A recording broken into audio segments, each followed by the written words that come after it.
శ్రోతలారా, మీరు ఈ లిరికిస్ట్ యొక్క వ్యాఖ్యలు, కామెంట్స్ వినండి. ఇది ఒక 8 సంవత్సరాల బుజ్జి పాపల పాటల పోటీ, రియాలిటీ షో. దాంట్లో ఈ వ్యక్తి ఒక జడ్జి. ఒక చిన్న బుడ్డి పాప ఒక పాట పాడితే దానికి వ్యాఖ్యానం ఏం చేసిన వ్యాఖ్యానాలు ఆయనకే అర్థం కావు. ఇంకా ఆ చిన్న పిల్లలకి ఏం అర్థం అవుతుంది?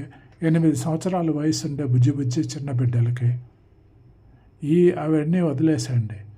ఇది అసందర్భమా కాదా మీరే నిర్ణయించండి.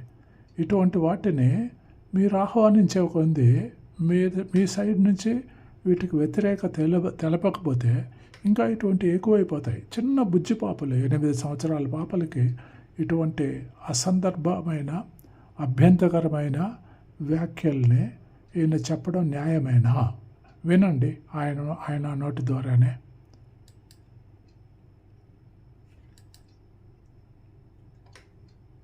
ఒక నిమిషం వినండి ఈయన వ్యాఖ్యలు.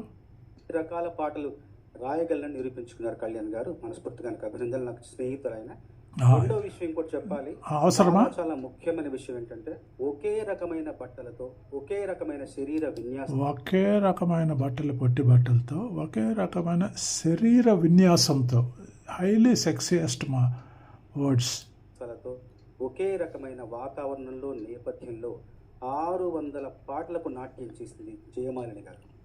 శృంగారం 600 శృంగార డాన్సులు అంట. ఆ బుజ్జి పాపని చూడండి, 8 సంవత్సరాల పాపకి ఇవి ఏమర్థమవుతాయి?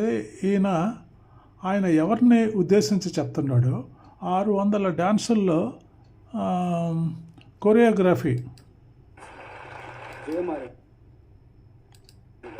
కానీ అన్ని రోజులు అన్ని పాటలు చేసిన, 2 దశాబ్దాల సినిమా రంగంలో ఉన్నా కూడా ఎలా? Thank you. మీరే ఆలోచించండి, దానికి మీరేం చేయాలనో చెయ్యండి. Thank you. God bless you. Please subscribe.